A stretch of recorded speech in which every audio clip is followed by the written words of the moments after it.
Tem gente que diz que você sabe quando a vida está prestes a mudar, que existe um pressentimento, uma sensação no ar, algo que te avisa antes do impacto. Mas eu não senti nada daquilo. Naquela manhã de agosto, eu simplesmente acordei achando que seria um dia normal. Como eu estava enganada. Me chamo Vera Lúcia Almeida Ferreira, tenho 62 anos e durante a maior parte da minha vida acreditei que ser uma boa mãe significava dar tudo de mim. Meu tempo, meu dinheiro, minha paz, minha casa. Eu achava que amor de mãe era sinônimo de sacrifício infinito, de aceitar qualquer coisa, de engolir qualquer desrespeito com um sorriso no rosto. Levei 6 décadas para entender que eu estava completamente errada. Essa história que vou contar não é fácil. Ainda dói quando penso nela, mesmo depois de mais de 1 ano. Mas preciso compartilhar, porque talvez exista alguém por aí passando pelo mesmo que passei, sentindo o mesmo que senti e achando que não tem saída.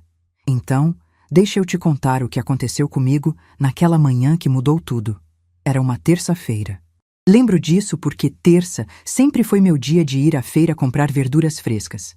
Eu tinha voltado de viagem no domingo à noite, 3 dias numa pousada no interior, um presente que dei a mim mesma depois de muito tempo. Tinha sido maravilhoso estar sozinha, sem precisar me preocupar se estava incomodando alguém, se minha presença estava sendo um peso. Quando cheguei em casa no domingo, a casa estava vazia. Deixei um bilhete avisando que tinha voltado, subi para o meu quarto, tomei um banho e dormi. Estava exausta da viagem, daquele cansaço bom de quem aproveitou cada momento. Segunda-feira passou num borrão. Fiquei a maior parte do tempo no meu quarto, organizando as coisas da viagem, descansando. Não vi Marcos nem Patrícia o dia inteiro. Achei que estavam ocupados com trabalho. Mas naquela terça, quando acordei, algo estava diferente. O silêncio. Quem mora com outras pessoas sabe reconhecer os sons da casa. O barulho da cafeteira às 6:30 da manhã, o chuveiro ligando às 7, as portas abrindo e fechando, vozes conversando. Meu filho Marcos sempre foi barulhento pela manhã, desde pequeno. Eu costumava reclamar disso, mas com o tempo, aqueles sons se tornaram parte da minha rotina, me faziam sentir que não estava sozinha. Naquela manhã, não havia som nenhum. Olhei para o relógio no criado mudo. 8h15. Eles já deviam ter saído para o trabalho. Levantei da cama, coloquei meu roupão azul, aquele que já estava desbotado, mas que eu adorava porque era quentinho, e fui até a porta do quarto. Girei a maçaneta e abri devagar, ainda com aquele sono que gruda nos olhos. O corredor estava vazio, silencioso, mas era um silêncio diferente. Não era o silêncio de uma casa vazia temporariamente. Era o silêncio de abandono. Comecei a caminhar em direção à cozinha, e foi então que percebi. As fotografias que ficavam na parede do corredor tinham sumido. Aquelas fotos de família, de aniversários, de formaturas. Todas as molduras haviam desaparecido. As paredes estavam nuas, com apenas as marcas mais claras onde os quadros haviam ficado pendurados por anos. Meu coração começou a bater mais rápido. Senti aquele aperto no peito, aquela sensação de que algo estava muito errado. Entrei na sala e vi que os móveis tinham sido reorganizados. Alguns objetos meus não estavam mais lá. O vaso de cerâmica que eu tinha comprado numa viagem a Minas Gerais anos atrás. A manta de crochê que ficava no sofá. As almofadas que eu mesma tinha bordado durante noites de insônia. Fui até a cozinha quase correndo agora. Minhas chinelas batendo no chão de forma descompassada. Abri os armários com as mãos tremendo. Minhas xícaras preferidas não estavam mais lá. Os potes onde eu guardava café e açúcar tinham sumido. A panela velha que eu usava para fazer feijão, aquela que tinha décadas, que tinha alimentado meu filho desde criança, tinha desaparecido. Era como se estivessem apagando minha existência da casa, peça por peça. Como se eu fosse um fantasma que finalmente estava sendo exorcizado. Voltei para a sala cambaleando, apoiando a mão na parede para não cair. Foi quando vi a porta da frente. Aquela porta azul que eu mesma tinha pintado 3 anos atrás, num fim de semana ensolarado, onde me senti útil e produtiva. Fui até lá com as pernas pesadas, como se estivesse andando dentro d'água. Tentei abrir como sempre fazia, girando a chave que ficava pendurada no chaveiro ao lado. A chave entrou na fechadura, mas não girou. Tentei uma vez, 2 vezes, 3. Nada. Olhei mais de perto, com o coração disparado agora, e percebi: a fechadura era diferente. Nova, brilhante, reluzindo sob a luz da manhã que entrava pela janela. Alguém havia trocado a fechadura da minha porta. Senti minhas pernas fraquejarem. Apoiei as 2 mãos na porta, a madeira fria contra minhas palmas suadas. Respirei fundo 1, 2, 3 vezes, tentando processar, tentando entender. Foi então que vi o bilhete. Estava grudado na porta com fita adesiva, uma folha de papel comum dobrada ao meio. Reconheci a letra antes mesmo de pegar. Era a letra do Marcos. Aquela letra grande e meio torta que eu conhecia desde que ensinei ele a segurar um lápis pela primeira vez, desde que guiei sua mãozinha de 5 anos escrevendo o próprio nome. Peguei o papel com as mãos tremendo tanto que quase rasguei. Desdobrei devagar, como se estivesse abrindo uma sentença. E li: Mãe, arranje outro lugar para morar. A casa agora é minha e da Patrícia. Li 1 vez, li 2, li 3. Apenas aquilo. 2 frases. 16 palavras. Nenhuma explicação, nenhuma desculpa, nenhum me perdoa, nenhum eu preciso. Apenas uma ordem fria, como se eu fosse uma inquilina atrasada no aluguel. Como se aquela não fosse a casa que eu tinha comprado com meu próprio suor, onde eu tinha criado esse mesmo menino sozinha durante 29 anos. Fiquei ali parada, segurando aquele bilhete, olhando para aquelas palavras como se elas fossem mudar de sentido se eu olhasse tempo suficiente. Meu filho havia trocado as fechaduras enquanto eu dormia. Ele havia aproveitado que eu estava no meu quarto, no meu próprio quarto, para me trancar, para me expulsar, como se eu fosse lixo que precisava ser colocado para fora. Não chorei naquele momento. Acho que estava em choque. As lágrimas viriam depois, mas naquele instante só sentia um vazio enorme no peito, como se tivessem arrancado algo de dentro de mim e deixado apenas um buraco negro no lugar. Comecei a andar pela casa, tentando entender a extensão do que tinha acontecido. Cada passo era automático, meu corpo se movendo enquanto minha mente ainda tentava processar. Fui até o quarto que era de Marcos e Patrícia. A porta estava fechada, mas não trancada. Abri devagar, quase com medo do que ia encontrar.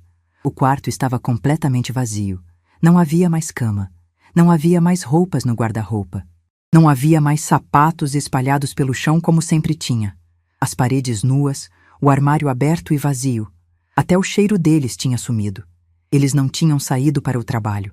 Eles tinham se mudado. E me deixaram para trás como quem abandona um móvel velho que não serve mais. Voltei para o meu quarto e sentei na borda da cama, as mãos ainda segurando aquele bilhete maldito. Olhei ao redor. Minhas coisas ainda estavam ali. Minhas roupas no guarda-roupa, meus livros na estante, minhas fotografias pessoais na cômoda. Mas eu estava presa, trancada dentro da minha própria casa como uma prisioneira. E foi nesse momento que as memórias começaram a vir, uma atrás da outra, como uma enxurrada implacável. Lembrei de Marcos com 3 anos, aquele rostinho molhado de lágrimas quando o pai foi embora. Lembrei de prometer para aquele menininho que nunca ia abandoná-lo, que sempre estaríamos juntos, que eu ia proteger ele de tudo. Que piada cruel. Lembrei de trabalhar de madrugada limpando escritórios, meus joelhos doendo de tanto esfregar chão, minhas mãos rachadas de produto de limpeza. Lembrei de chegar em casa às 3 da manhã e ainda precisar acordar às 5 para o primeiro turno do dia. Lembrei das noites que passei em claro quando Marcos estava doente, segurando ele no colo, medindo febre de hora em hora, cantando baixinho para acalmar. Lembrei de levar ele no médico mesmo sem ter dinheiro, de pagar consultas em 3 vezes no cartão de crédito. Lembrei de vender as joias da minha mãe, a única herança que eu tinha, para pagar o tratamento dentário dele. Aquelas joias que minha mãe tinha me dado no leito da partida, dizendo para eu guardar porque um dia poderiam me salvar. E eu vendi tudo, por ele. Lembrei da faculdade, das mensalidades absurdas, de adiar minha aposentadoria, de continuar trabalhando até meu corpo gritar por descanso só para garantir que ele tivesse um diploma. Olhei novamente para o bilhete na minha mão. Arranje outro lugar para morar. Como é que ele teve coragem? Como é que o menino que eu embalei no colo, que eu alimentei quando estava com fome, que eu vesti quando estava com frio, que eu protegi de tudo e de todos, como é que esse menino conseguiu me fazer isso? Mas então, no meio daquela dor toda, uma lembrança específica veio. Levantei da cama num pulo e fui até o meu guarda-roupa. Abri a porta, me ajoelhei no chão, meus joelhos estalando com o movimento, e procurei no fundo, atrás das caixas de sapatos velhos. Minha mão encontrou o que procurava. Uma pasta de documentos velha, daquelas de elástico. Tirei a pasta, levei até a cama e abri com cuidado. Lá estava tudo. A escritura da casa. O documento que provava que aquela propriedade estava registrada em um único nome. Vera Lúcia Almeida Ferreira. Passei os dedos sobre o papel, sentindo a textura. Li meu nome impresso ali. Peguei os outros documentos, todos os comprovantes de IPTU dos últimos 15 anos, todos no meu nome, contas de luz, de água, de gás, tudo no meu nome. Eu tinha comprado aquela casa sozinha há 18 anos, com uma entrada que juntei trabalhando feito uma condenada e parcelas que paguei religiosamente por 15 anos.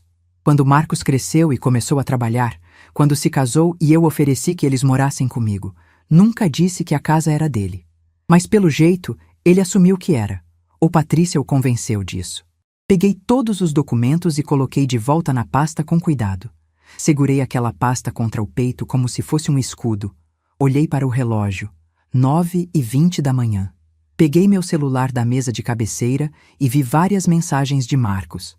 Tinham chegado durante a noite, enquanto eu dormia inocente, sem imaginar o que estava acontecendo do outro lado da parede. Abri as mensagens, mesmo sentindo aquele aperto no peito. Mãe, é melhor assim. Você vai entender. Patrícia e eu precisamos do nosso espaço. A gente não pode ficar morando com você para sempre. Vou mandar uma ajuda de custo todo mês. Não precisa se preocupar. Ajuda de custo. Como se eu fosse uma empregada sendo demitida. Como se 29 anos de sacrifício pudessem ser pagos com um depósito mensal de esmola. Não respondi. Minhas mãos tremiam tanto que mal conseguia segurar o telefone. Mas em vez de digitar uma resposta raivosa, em vez de ligar chorando, em vez de implorar para voltar, fiz algo diferente. Procurei nos contatos um nome que não via há meses. Dr. Sérgio. Ele era um advogado que tinha me ajudado anos atrás numa questão de inventário quando minha mãe faleceu. Um homem sério, competente, que sempre me tratou com respeito, mesmo eu sendo apenas uma faxineira aposentada. Disquei o número. As ligações chamaram uma vez, 2 vezes. No terceiro toque, ele atendeu. Dona Vera? Que surpresa! Como a senhora está? A voz dele era calorosa, genuína, e foi essa gentileza que quase me fez desmoronar. Mas segurei firme. Doutor Sérgio, eu preciso da sua ajuda. Minha voz saiu mais firme do que eu esperava. Meu filho me trancou para fora da minha própria casa.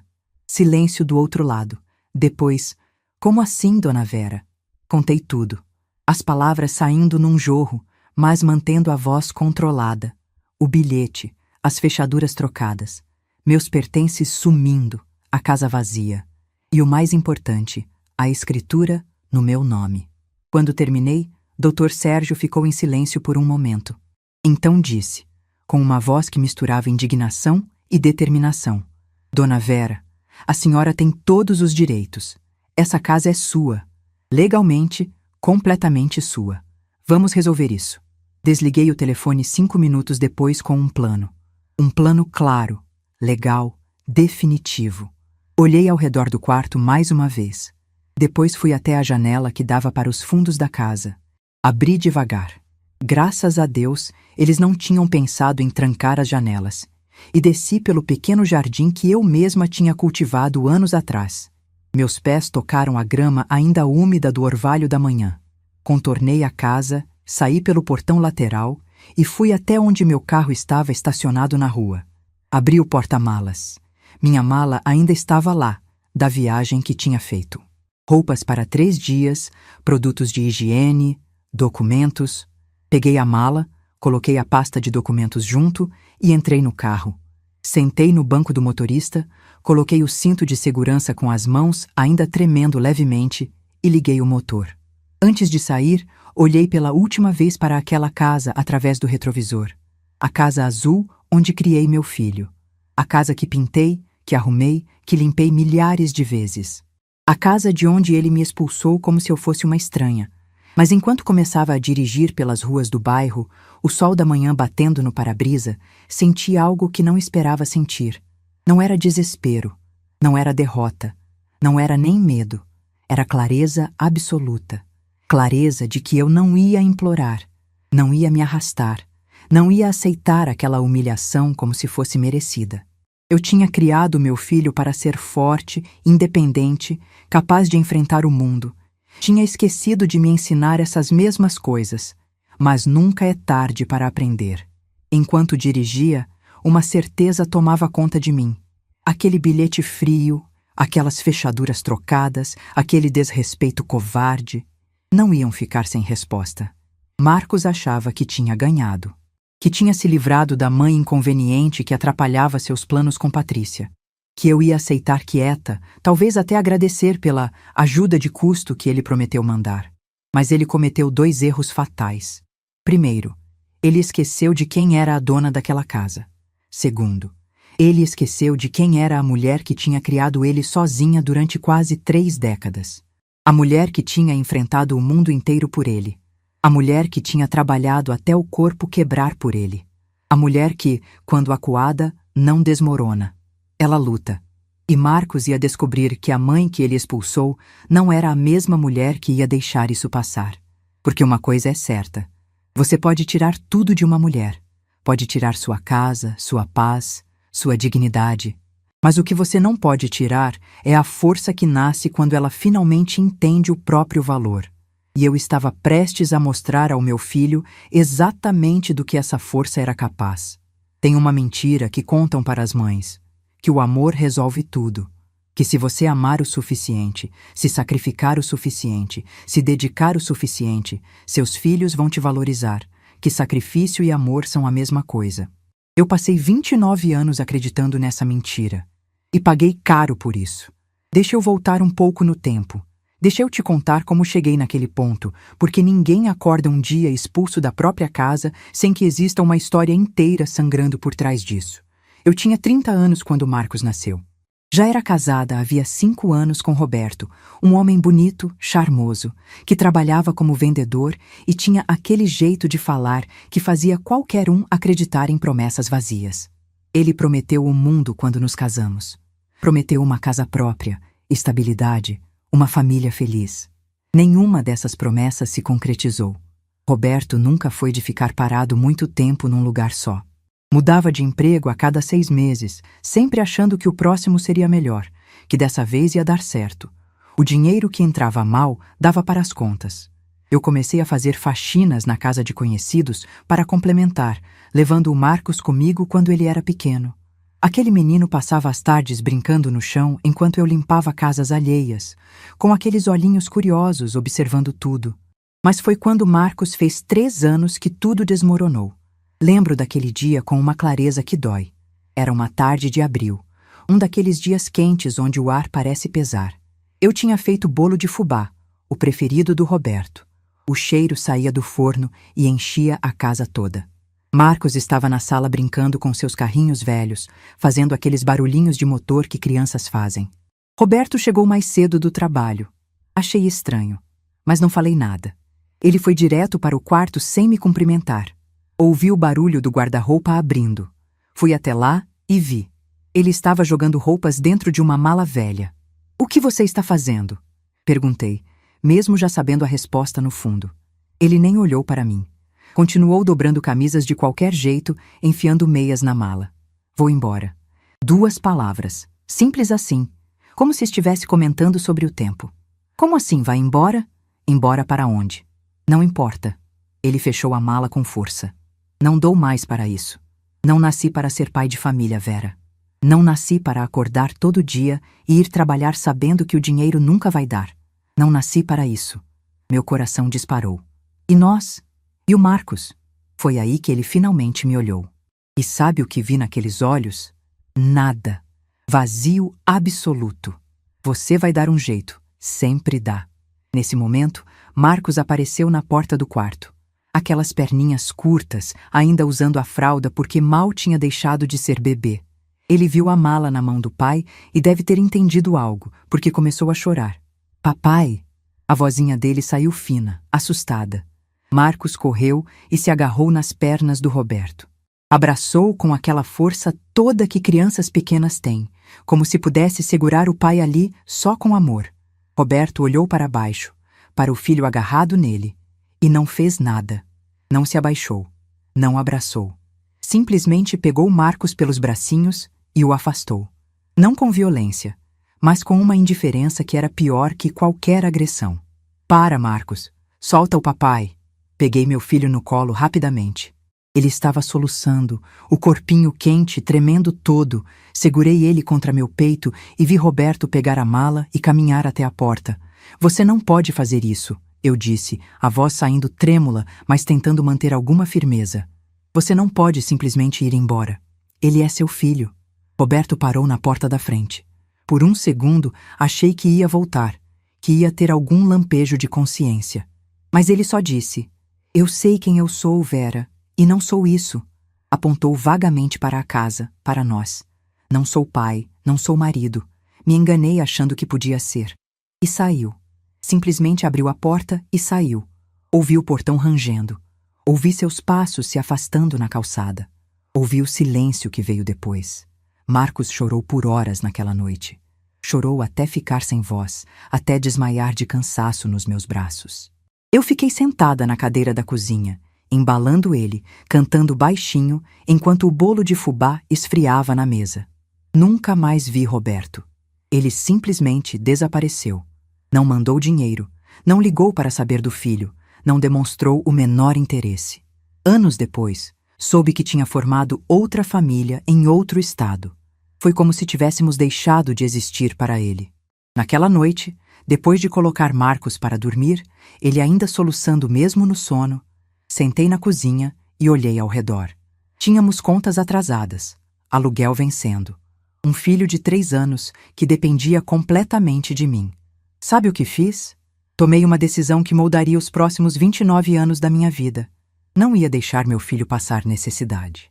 Não ia deixar ele sentir falta de nada, só porque o pai tinha sido fraco demais para assumir suas responsabilidades. Eu ia ser mãe e pai ao mesmo tempo.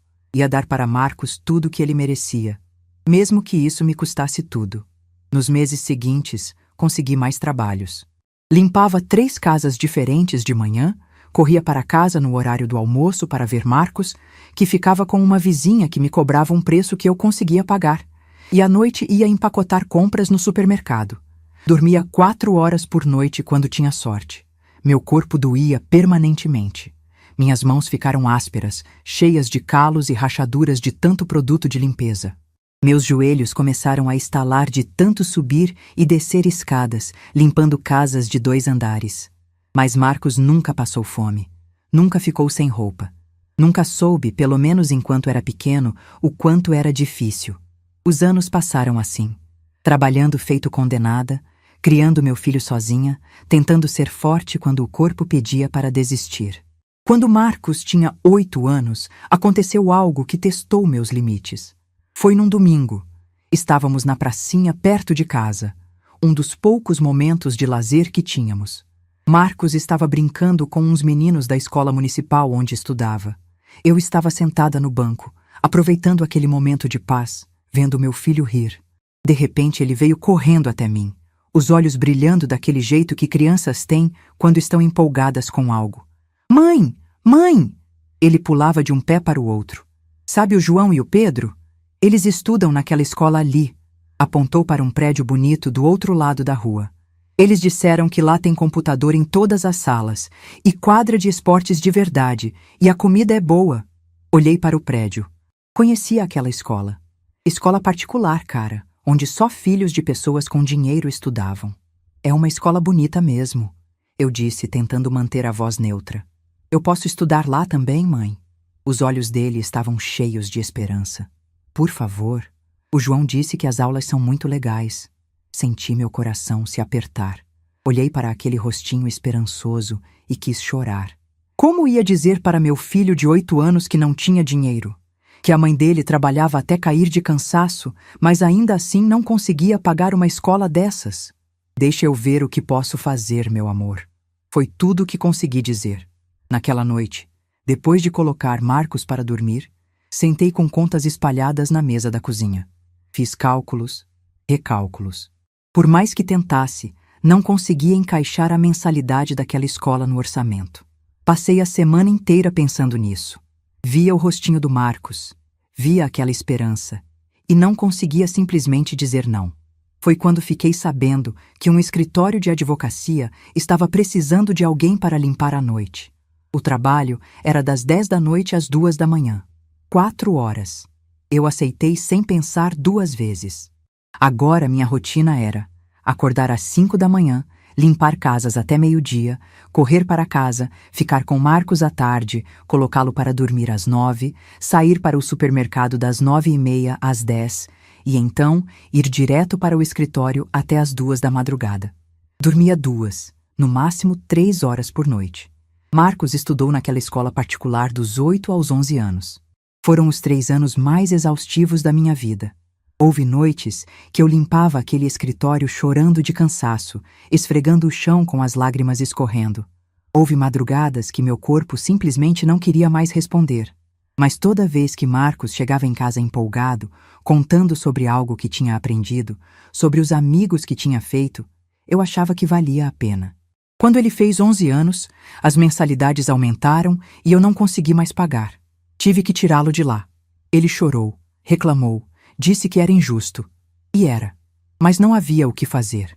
Poucos anos depois, quando Marcos tinha 15, veio a questão do aparelho dentário.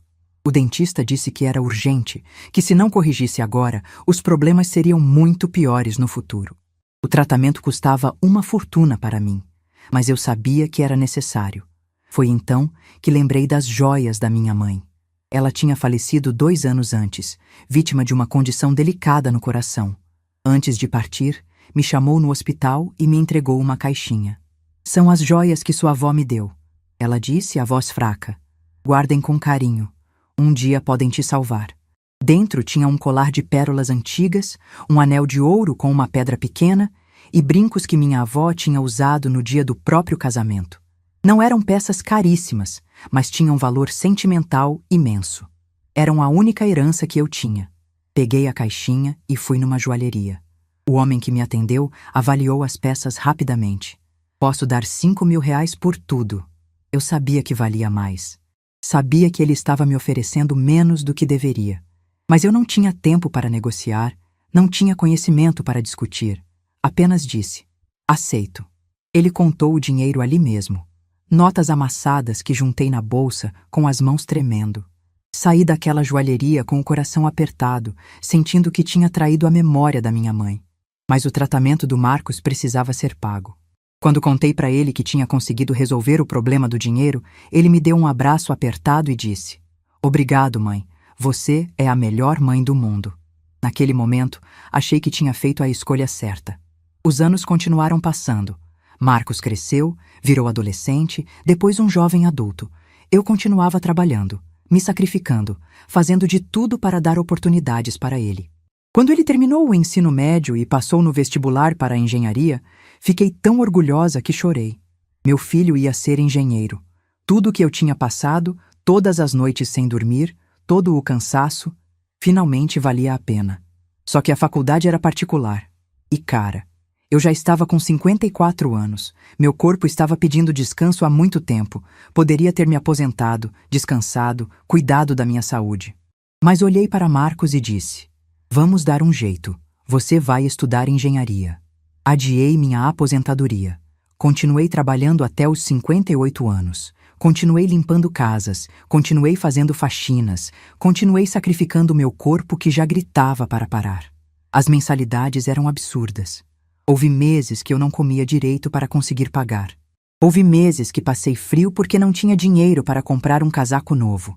Mas nunca atrasei uma mensalidade. Marcos se formou quando estava com 24 anos. O dia da formatura foi um dos mais bonitos da minha vida. Eu estava lá, na plateia, usando um vestido que tinha comprado numa promoção, mas que achei bonito. Vi meu filho de beca, recebendo o diploma, e as lágrimas escorreram tanto que mancharam a maquiagem que tinha feito com tanto cuidado. Pensei, valeu a pena. Cada sacrifício, cada noite sem dormir, cada dor no corpo, tudo valeu a pena porque meu filho tinha um futuro agora. Como eu estava enganada. Alguns meses depois da formatura, Marcos conseguiu um ótimo emprego numa grande empresa de engenharia. O salário era excelente, mais do que tudo que eu tinha ganhado na vida inteira somado. Ele saiu de casa, alugou um apartamento pequeno, mas bonito, perto do trabalho. Eu senti falta dele, mas estava orgulhosa. Meu filho estava construindo a própria vida, sendo independente. Era o que toda mãe quer, não é? Continuamos nos falando, mas cada vez menos. Ele estava ocupado com trabalho, com a vida nova. Eu entendia. Achava natural. 1 ano depois, ele me ligou empolgado. Mãe, conheci alguém. A voz dele estava diferente, mais animada do que eu tinha ouvido em muito tempo. Uma moça chamada Patrícia. Ela trabalha na mesma empresa. Mãe, eu acho que estou apaixonado de verdade. Fiquei genuinamente feliz por ele.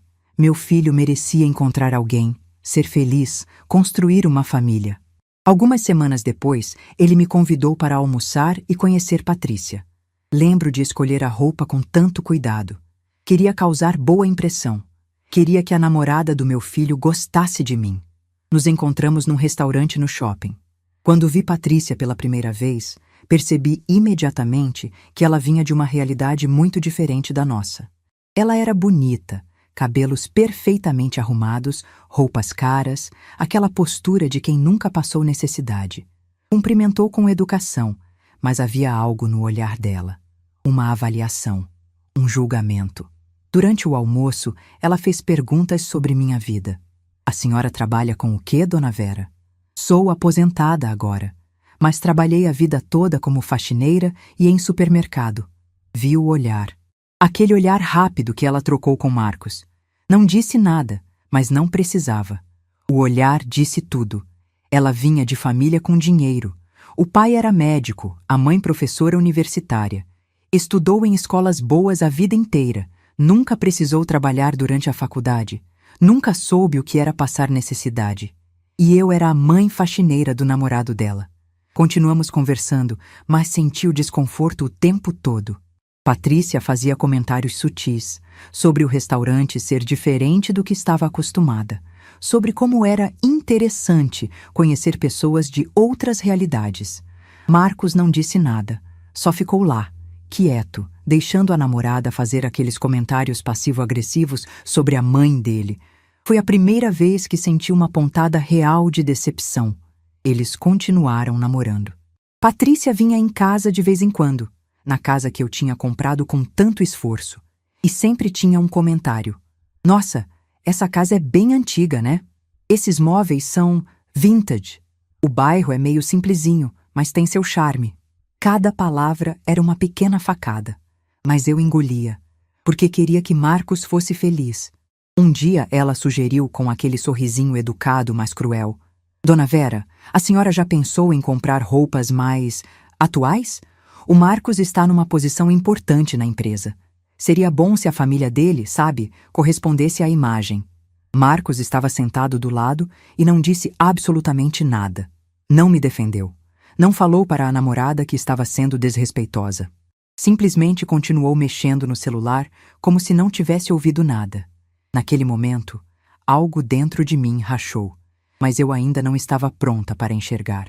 2 anos depois do início do namoro, eles anunciaram o noivado. Vieram me contar juntos, num domingo de tarde. Marcos estava radiante. Mãe, nós vamos casar.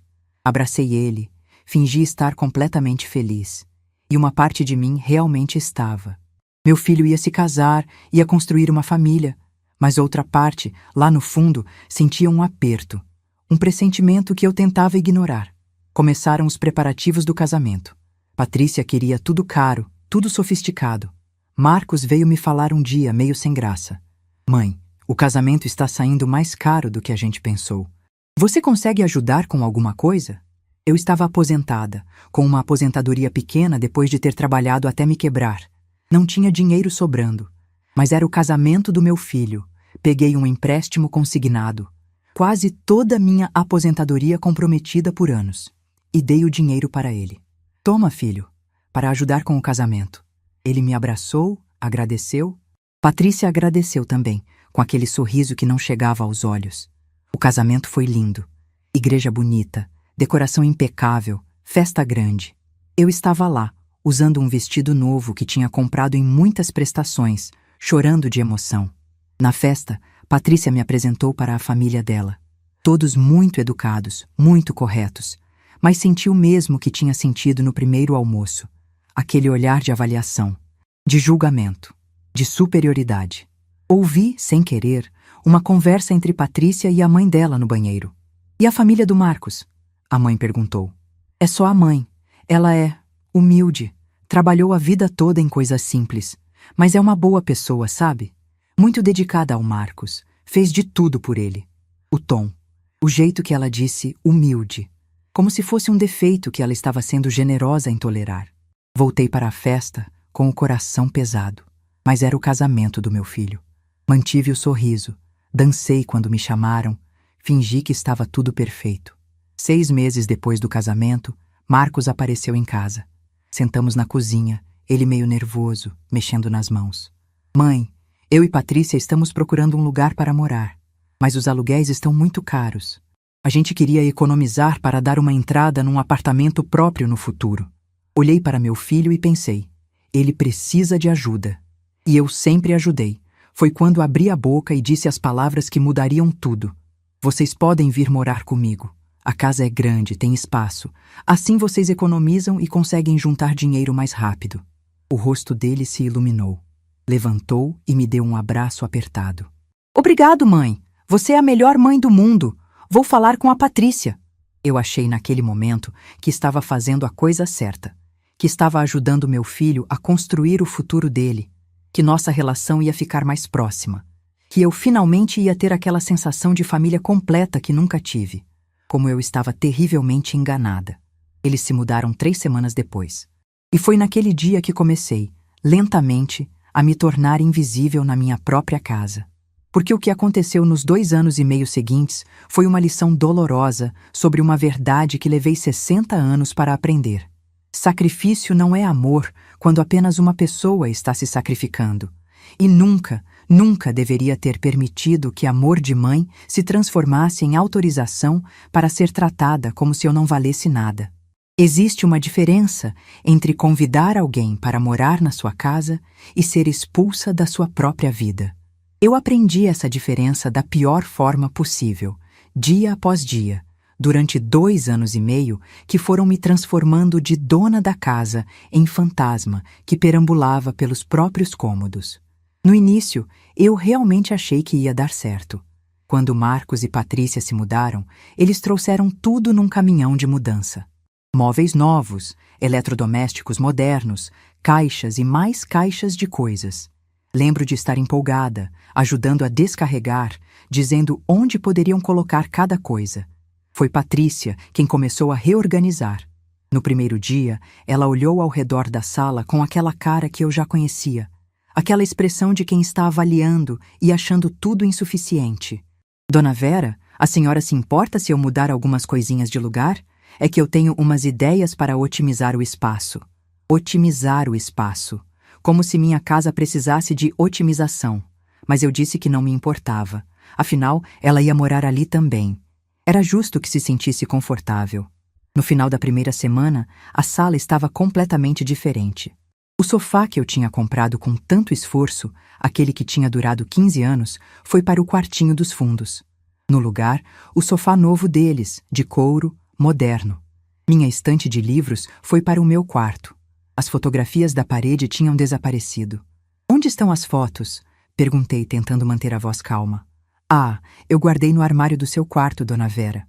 Patrícia disse isso sem nem olhar para mim, ocupada ajeitando almofadas novas. "É que a gente queria colocar uma decoração mais contemporânea. Mas não se preocupe, suas fotos estão guardadas com cuidado." Guardadas. Minha vida inteira guardada num armário.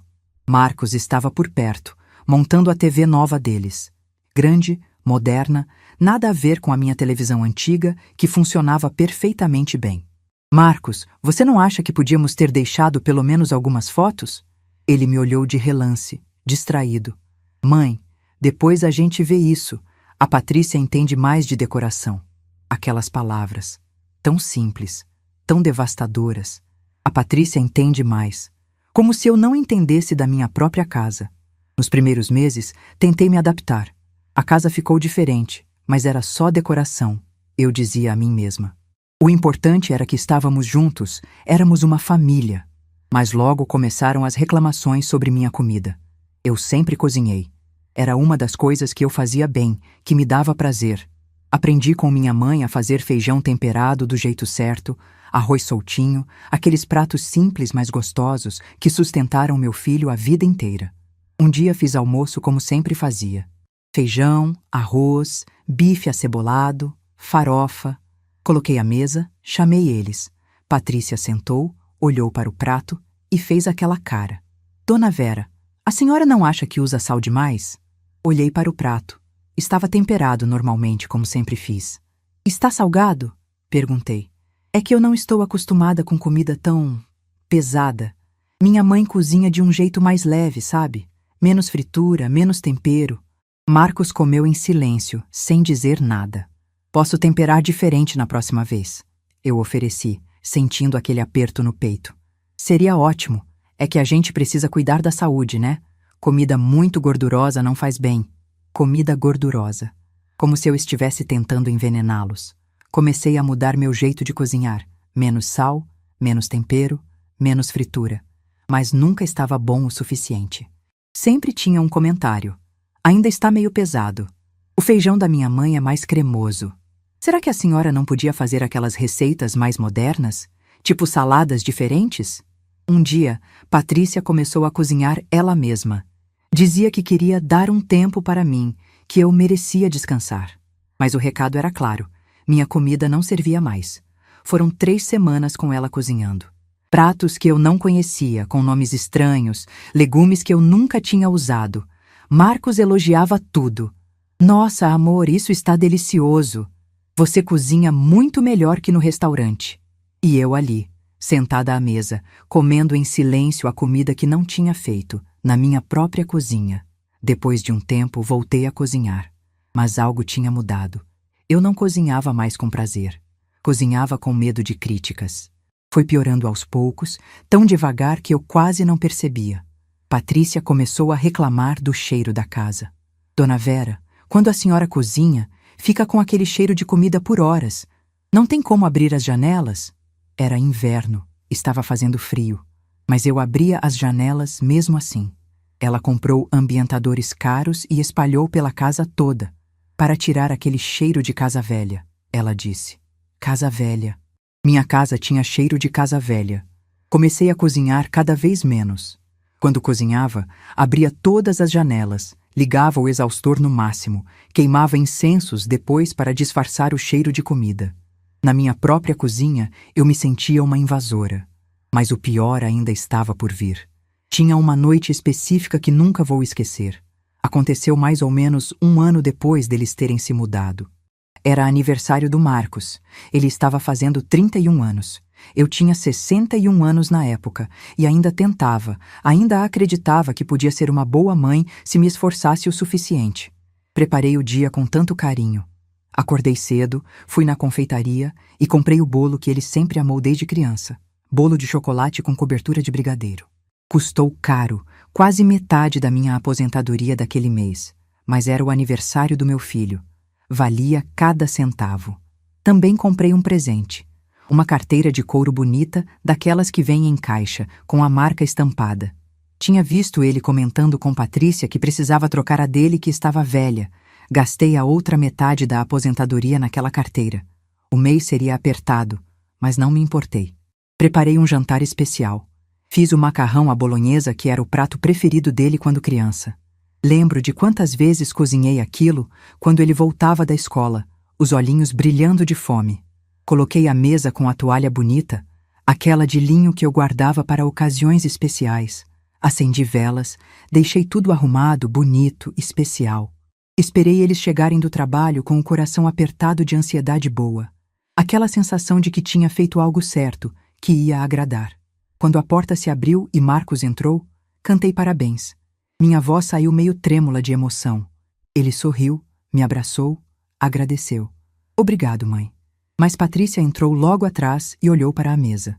Franziu a testa. Aquela expressão que eu já conhecia tão bem.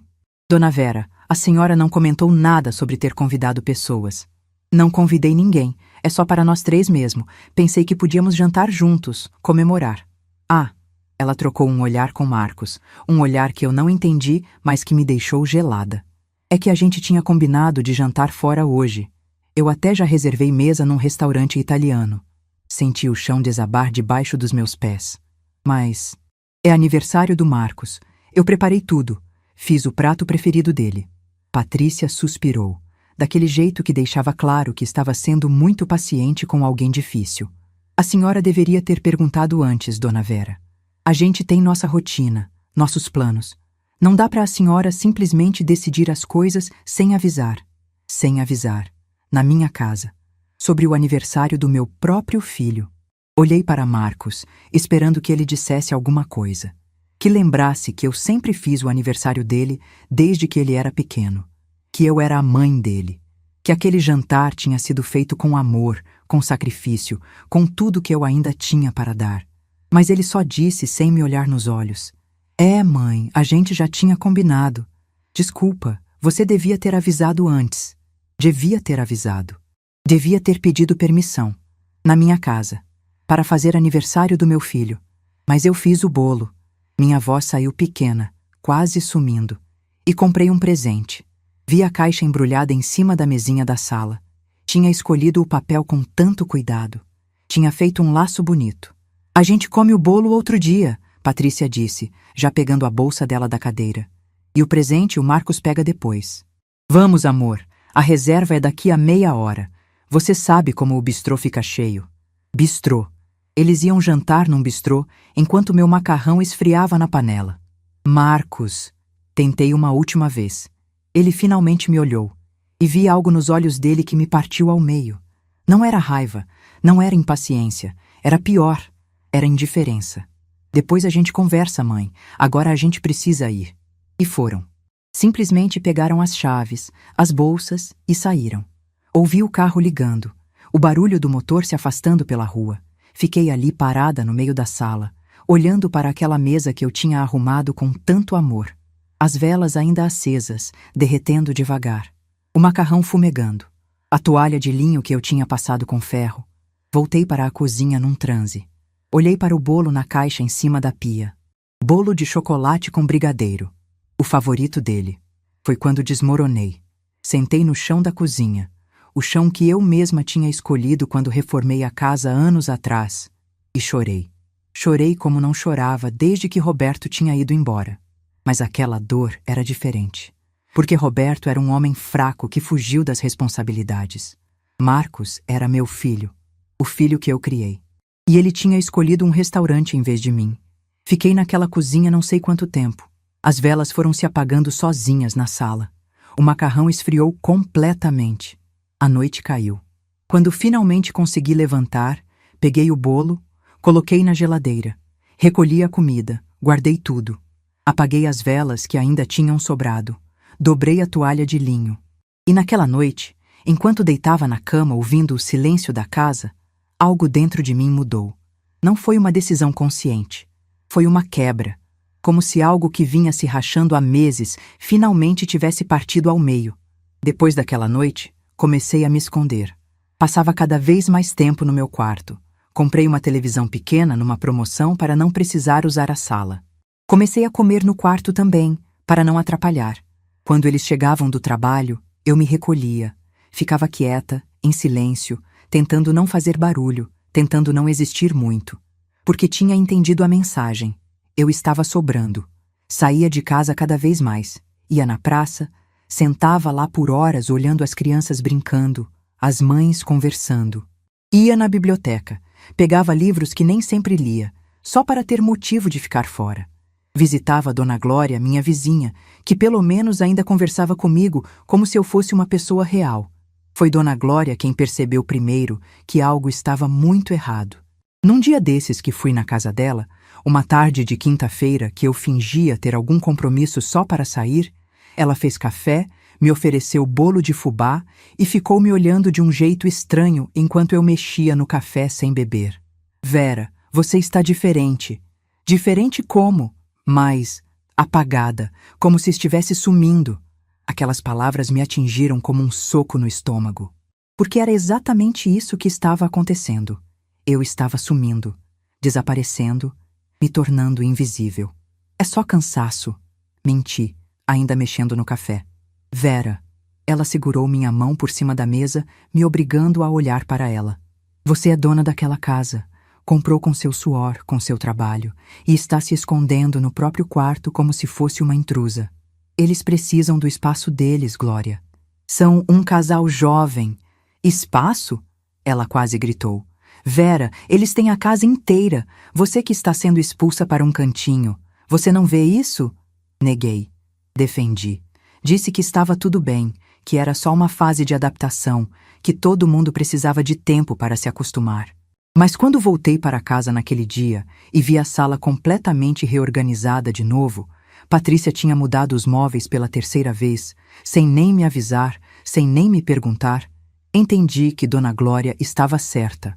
Eu não estava mais morando na minha casa, estava sendo tolerada nela. Os meses continuaram passando, um atrás do outro, cada dia me sentindo menor, cada dia com menos espaço para existir. Cada dia mais invisível, até que chegou aquele dia, 1 ano e meio depois deles terem se mudado. Era uma tarde de abril. Eu estava na cozinha, lavando louça, porque mesmo não cozinhando mais muito, eu ainda limpava tudo, ainda cuidava da casa, como se isso fosse me dar algum valor. Patrícia entrou, foi até a geladeira, pegou uma garrafa de água. Ficou ali parada por um momento, bebendo, me olhando. Dona Vera, eu estava pensando em uma coisa. Meu corpo inteiro se tensionou. Quando ela começava assim, nunca era bom. O que foi? A senhora já pensou em, sei lá, arranjar um hobby? Tipo um grupo de terceira idade ou coisa assim? Terceira idade. Eu tinha 61 anos, não era tão velha assim. Por que você está perguntando isso? É que... Ela parou, como se estivesse escolhendo as palavras cuidadosamente. A senhora fica muito em casa, sabe? E às vezes a gente precisa de privacidade. Eu e o Marcos. Somos um casal. A senhora entende, né? Entendi perfeitamente. Ela queria que eu sumisse, que desaparecesse, que deixasse eles viverem como se eu não existisse. Vou pensar nisso. Foi tudo que consegui dizer, as mãos tremendo dentro da água ensaboada da pia. Naquela noite, deitada na cama, olhando para o teto rachado que eu nunca tinha conseguido consertar, tomei uma decisão. Precisava sair dali. Nem que fosse por uns dias. Precisava respirar. Precisava lembrar quem eu era antes de me tornar esse fantasma que mal conseguia olhar no espelho. No dia seguinte, sentei no computador velho da Dona Glória. Ela tinha me ensinado a usar internet básica e procurei. Pousadas no interior.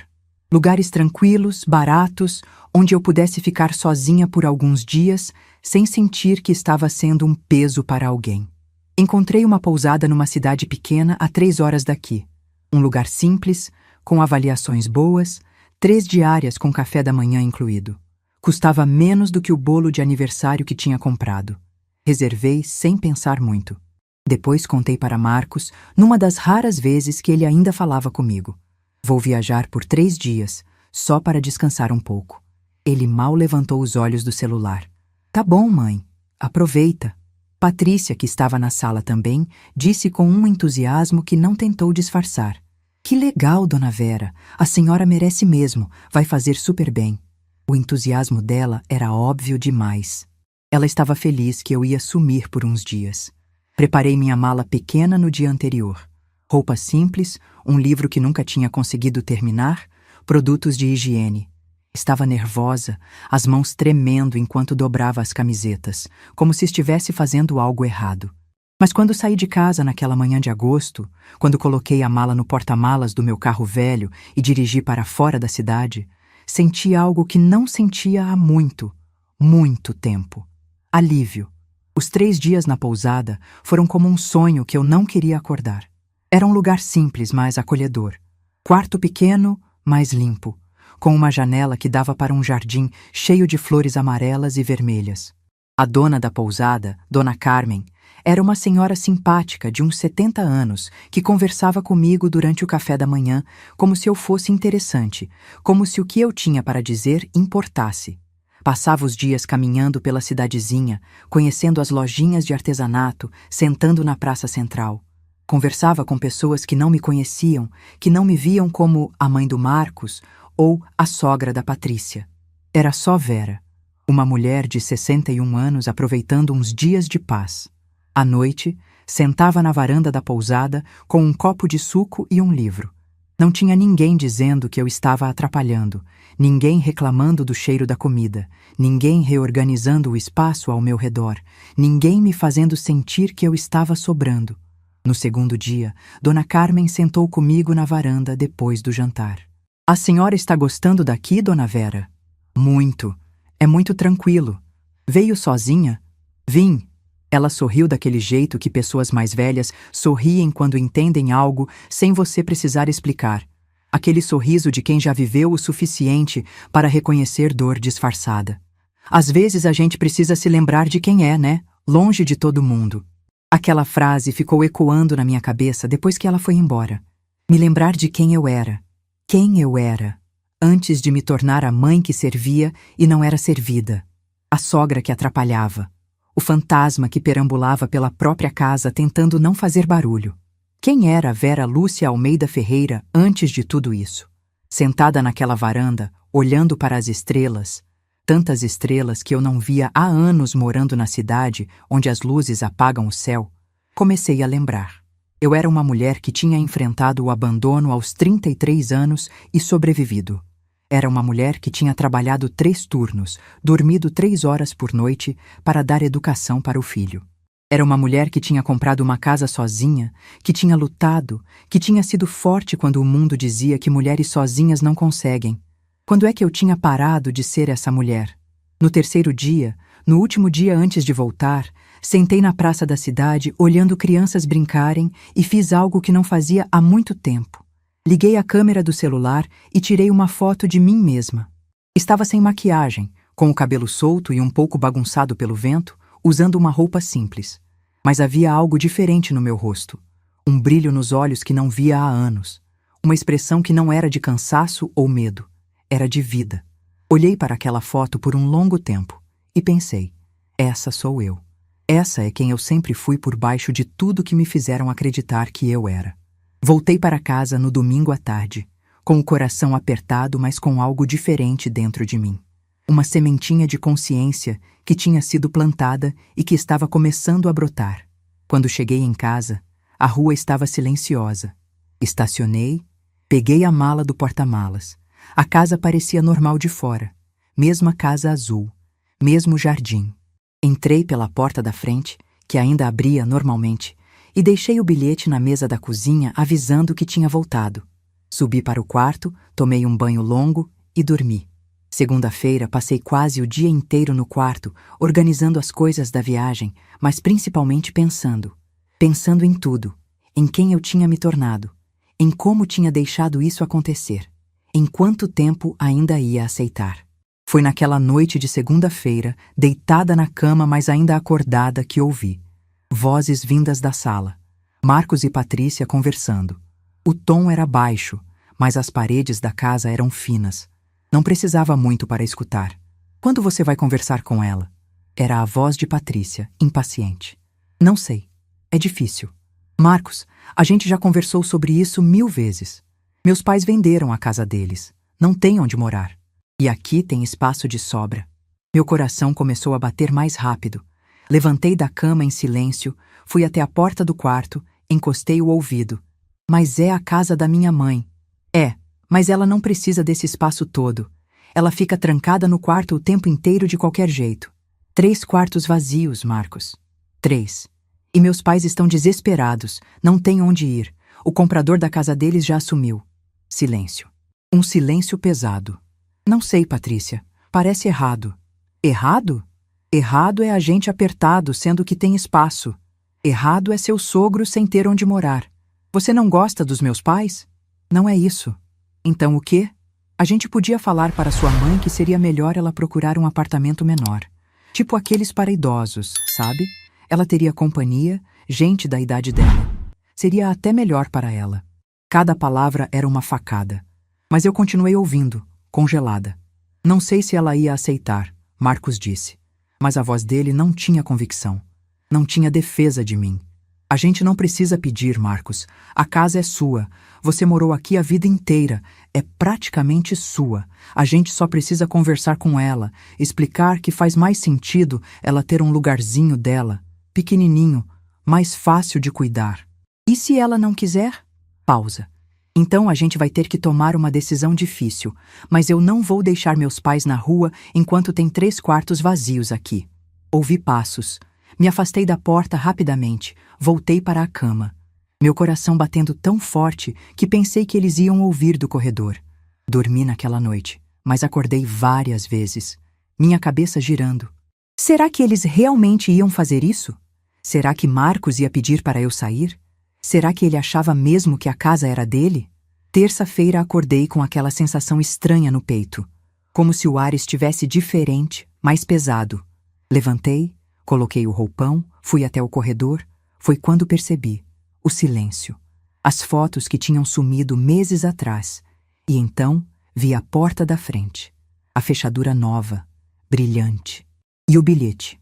E o resto você já sabe, porque essa história te trouxe de volta para aquela manhã de agosto que mudou tudo, para aquele momento em que descobri que enquanto eu estava fora, respirando, tentando me lembrar de quem eu era, eles tinham executado o plano que tinham discutido na noite anterior.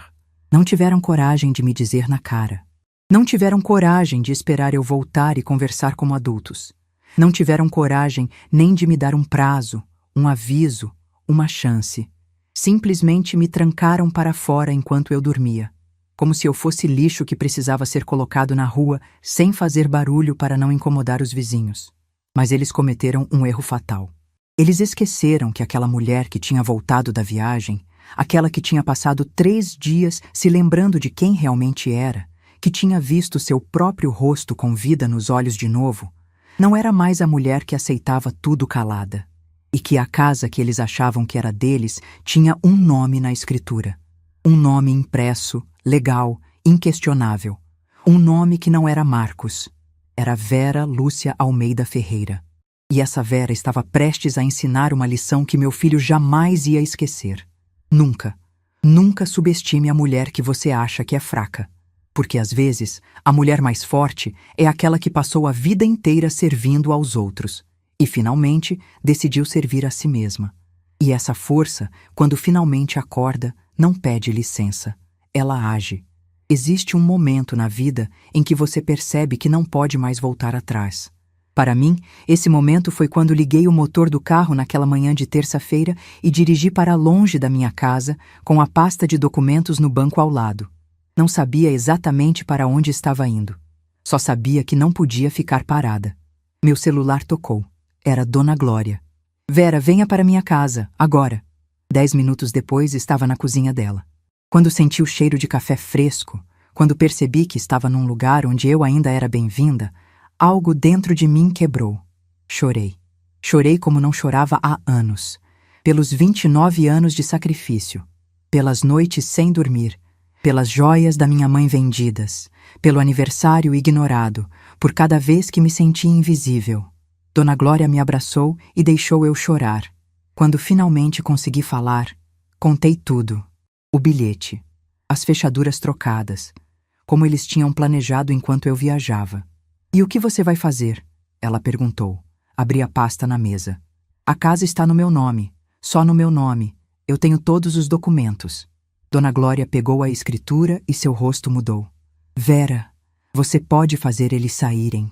Aquelas palavras ficaram suspensas no ar. Expulsar meu próprio filho. Eu liguei para o Dr. Sérgio. Vou resolver isso hoje. Fiquei na casa da Glória. Às 2 da tarde, meu celular tocou. Era Marcos. Olhei para a tela vibrando. Deixei tocar até cair na caixa postal. Vieram mais ligações, mais mensagens. Mãe, onde você está? Precisamos conversar. Estou preocupado. Cada ligação não atendida me dava uma sensação estranha. Poder. O poder de escolher quando e se eu ia responder. Às 4 da tarde, fui ao escritório do Dr. Sérgio. Contei a história toda desde o início. Ele escutou em silêncio, depois examinou cada documento da pasta com atenção. Dona Vera, essa casa é sua, completamente, legalmente sua. Seu filho não tem nenhum direito sobre ela. Ele tirou os óculos e me olhou diretamente. O que ele fez é crime. A senhora poderia processá-lo. Eu não quero processar meu filho. Só quero minha casa de volta. Então vamos entrar com uma ação de reintegração de posse. É rápida. Com essa documentação, um juiz pode deferir em 1 semana, 2 no máximo. E o que acontece? Manda-se a polícia, eles terão que desocupar imediatamente. Pode entrar com a ação, eu disse, minha voz firme. 1 semana depois, Dr. Sérgio ligou. Dona Vera, temos a decisão. A ordem está pronta. Meu coração disparou. Quando? A senhora escolhe o dia. Terça-feira. Terça-feira de manhã. 2 semanas depois daquela terça-feira em que acordei trancada para fora. A senhora quer estar presente? Parte de mim queria evitar, mas outra parte sabia que eu precisava estar lá. Para fechar um ciclo. Vou estar lá. Os dias seguintes foram de preparação emocional. Marcos continuou tentando contato. No terceiro dia, veio uma mensagem. Mãe, vou devolver as chaves, você pode voltar. A gente resolve isso. Devolver as chaves, como se fosse dele devolver. Li 3 vezes, e em vez de dor, senti clareza. Ele ainda achava que controlava a situação. Não respondi. Dona Glória me fez prometer que ia com ela. Você não vai enfrentar isso sozinha. Na véspera, arrumei minha roupa. Calça preta, blusa branca, sapatos fechados. Queria estar digna. Naquela noite, quase não dormi. Às 3 da manhã, encontrei Dona Glória na cozinha, também acordada. Você tem certeza? Ela perguntou. Já mudou tudo, Glória. Mudou quando ele me trancou para fora. Isso aqui é só o fim de algo que já acabou. Na manhã de terça, às 8h30, saímos. Dona Glória dirigiu. Quando viramos na minha rua, vi a casa azul. Minha casa. Estacionamos às 8h55. Viatura policial. Depois outra. Dr. Sérgio chegou. Descemos. Atravessamos a rua. Dona Glória do meu lado. Dr. Sérgio do outro. 2 policiais atrás. Subimos as pedras que eu mesma tinha colocado. Chegamos à porta azul, com a fechadura nova. O policial tocou a campainha. A porta se abriu. Marcos de roupão, cabelo bagunçado, olhos inchados de sono. Ele olhou para os policiais confuso. Depois me viu. Mãe! O policial falou. Senhor Marcos Ferreira, temos uma ordem judicial de reintegração de posse. O senhor tem até o final do dia para desocupar. Vi a cor sumir do rosto dele. Pegou o papel com mãos tremendo. Como assim? Mas isso é minha casa. A propriedade está no nome da senhora Vera Lúcia Almeida Ferreira. Dr. Sérgio disse calmamente. Foi quando Patrícia apareceu. O que está acontecendo? Isso é um absurdo. A casa sempre foi minha, eu disse, minha voz firme. E vocês me tiraram dela, lembra? Alguns vizinhos saíram para ver. Patrícia me encarou com raiva. Isso é vingança.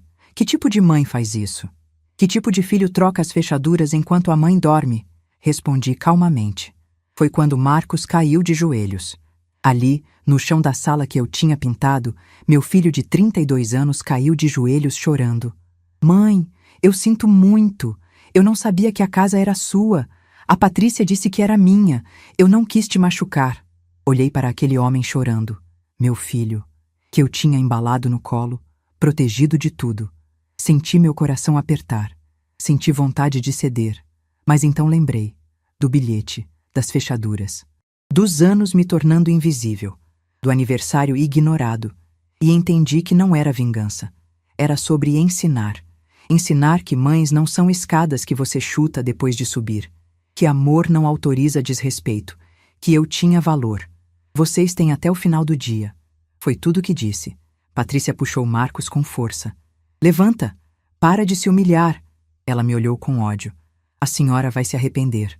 Vai ficar velha e sozinha. Não respondi. Não tinha mais nada a dizer. Eles entraram.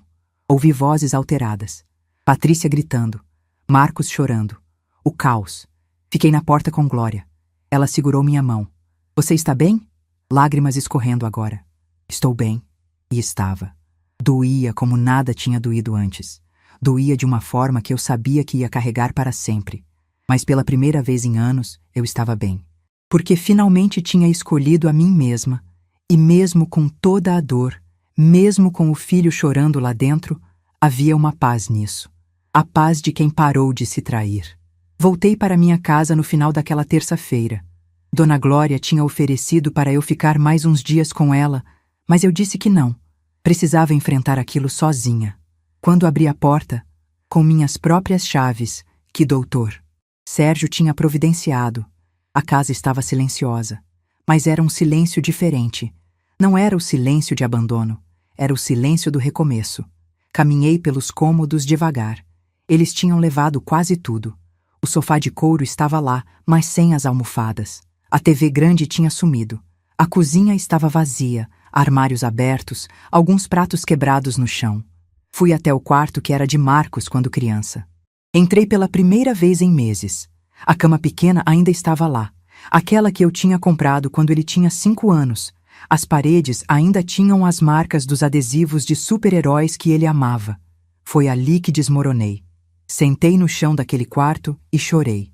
Chorei por tudo que eu tinha perdido. Não pela casa, essa eu tinha de volta, mas pelo filho que eu achei que tinha criado. Pela ilusão de que sacrifício gera gratidão. Pela ingenuidade de achar que amor de mãe era suficiente. Fiquei ali não sei quanto tempo, até não ter mais lágrimas. Quando levantei, limpei o rosto, respirei fundo e comecei. Comecei a limpar. Varri cada cômodo. Lavei o chão. Tirei o lixo que tinham deixado. Guardei os cacos de louça quebrada. Não era só limpeza física. Era limpeza emocional. Estava varrendo os últimos restos daquele período da minha vida. Nos dias seguintes, reorganizei tudo. Comprei móveis simples. Coloquei minhas fotografias de volta nas paredes. As fotos que Patrícia tinha guardado. Pintei algumas paredes. Plantei flores novas no jardim. Cada mudança era uma afirmação. Essa casa é minha. Essa vida é minha. 2 semanas depois, Marcos apareceu. Tocou a campainha numa tarde de quinta-feira. Quando abri a porta e vi ele ali, magro, com olheiras, uma mala ao lado, senti meu coração apertar. Mãe, eu posso entrar? Deixei. Sentamos na sala. Ele olhou ao redor, vendo as mudanças, e algo passou pelo rosto dele. Tristeza, talvez, arrependimento. A gente está morando num apartamento alugado pequeno. Eu, a Patrícia e os pais dela. É apertado, caro. Ele pausou. Eu perdi o emprego. A empresa cortou o pessoal. Silêncio. Eu vim pedir desculpas de verdade, não porque preciso de alguma coisa, mas porque você merece. Olhei para meu filho. Vi sinceridade nos olhos dele pela primeira vez em muito tempo. Eu fui um péssimo filho. Deixei a Patrícia me manipular. Deixei você se tornar invisível. Deixei que tratassem você como se não tivesse valor. E a pior parte é que eu sabia. Sabia e não fiz nada. Por que não fez? Perguntei, minha voz calma. Porque era mais fácil deixar você se sacrificar, mais fácil aceitar tudo sem questionar. Você sempre deu tudo, então eu achei que era normal. Normal. Meu sacrifício tinha se tornado tão natural que virou invisível. Eu não quero que você volte a morar aqui, Marcos. Não quero seu dinheiro. Não quero suas desculpas tardias. Respirei fundo. Mas quero que você aprenda algo. Mães não são escadas. Não somos recursos inesgotáveis. Somos pessoas que merecem respeito. Ele chorou. Não como naquele dia do despejo. Era um choro mais silencioso, mais profundo. Eu sei, mãe. Aprendi da pior forma. Ele saiu meia hora depois. Disse que ia tentar ser melhor. Disse que entendia se eu não quisesse mais falar com ele. Não prometi nada. Mas também não fechei a porta completamente. Os meses passaram. Marcos me ligava às vezes. Conversas curtas, respeitosas. Contava que estava procurando emprego, que as coisas estavam difíceis, que os sogros eram complicados. Eu ouvia. Não resolvia. Não salvava. E algo estranho aconteceu. Sem o peso de ser a salvadora dele, consegui gostar dele de novo. Só um pouco, de longe, com limites. 1 ano depois daquela manhã em que acordei trancada para fora, minha vida era completamente diferente. Eu tinha começado a dar aulas de artesanato num centro comunitário. Uma das vizinhas, Dona Teresa, tinha sugerido. Ensinava crochê, bordado, coisas que minha mãe tinha me ensinado décadas atrás. 2 vezes por semana, minha casa enchia de mulheres. Algumas mais velhas que eu, outras mais novas. Conversávamos, ríamos, compartilhávamos histórias. Muitas delas tinham vivido coisas parecidas. Filhos ingratos, maridos que foram embora, anos se sentindo invisíveis. Ali, nenhuma de nós era invisível. Também voltei a viajar. Pequenas viagens. Passei uma semana na praia. Fui conhecer uma cidade histórica, sempre sozinha. E descobri que não me sentia solitária. Me sentia livre. Numa dessas viagens, numa pousada no interior, conheci José, um senhor viúvo de 67 anos, aposentado, que também estava viajando sozinho. Conversamos durante o café da manhã sobre coisas simples, livros, plantas, a vida. Não aconteceu nada romântico, mas trocamos telefones. Ele me ligava às vezes, conversávamos, era leve, sem expectativas, sem peso. No meu aniversário de 63 anos, fiz uma festa pequena em casa. Dona Glória, as amigas do artesanato, alguns vizinhos, José que veio de outra cidade. Marcos me ligou. Perguntou se podia passar para dar os parabéns. Disse que sim. Ele chegou com um presente simples, um cachecol que tinha comprado. Ficou meia hora, conheceu minhas amigas, viu minha casa cheia de vida e percebi algo nos olhos dele. Admiração, respeito. Você está bem, mãe, de verdade. Estou. Finalmente. Hoje, quando conto essa história para as mulheres das minhas aulas, sempre digo a mesma coisa. Nunca é tarde para recuperar sua dignidade. Nunca é tarde para escolher você mesma. Algumas perguntam se me arrependo, se não foi muito duro, se não foi cruel. E eu respondo, foi a coisa mais difícil que já fiz. Expulsar meu próprio filho. Mas também foi a coisa mais necessária. Porque descobri algo fundamental. Amor de mãe não significa aceitar humilhação. Criar um filho não me obriga a ser invisível. Dignidade vale mais que qualquer vínculo de sangue quando esse vínculo te sufoca. Aprendi que sacrifício sem respeito não é amor, é autodestruição. Aprendi que nunca é tarde para dizer basta. Aprendi que a mulher mais forte não é aquela que aguenta tudo. É aquela que sabe quando parar de aguentar. Marcos está reconstruindo a vida dele. Conseguiu um emprego novo, mudou para um apartamento melhor, está pagando suas próprias contas. Nos falamos. Com respeito, com limites. Não voltamos a morar juntos. Nunca voltaremos. Mas ele aprendeu. E eu também. Eu, Vera Lúcia Almeida Ferreira, 63 anos, aprendi que minha vida não acabou quando meu marido foi embora. Não acabou quando fiquei sozinha criando um filho. Não acabou quando esse filho me expulsou. Minha vida recomeçou quando finalmente entendi meu próprio valor. E se existe algo que eu quero que você leve dessa história, é isto. Você não precisa aceitar migalhas de afeto de ninguém. Nem de filhos, nem de maridos, nem de família. Você merece ser vista, ser respeitada, ser amada de verdade. E se isso significa ficar sozinha por um tempo, que seja. Porque é melhor estar sozinha e em paz do que acompanhada e invisível. Essa é minha história. De como acordei um dia trancada para fora da própria casa e descobri que aquilo não foi o fim. Foi o começo da mulher que eu sempre deveria ter sido.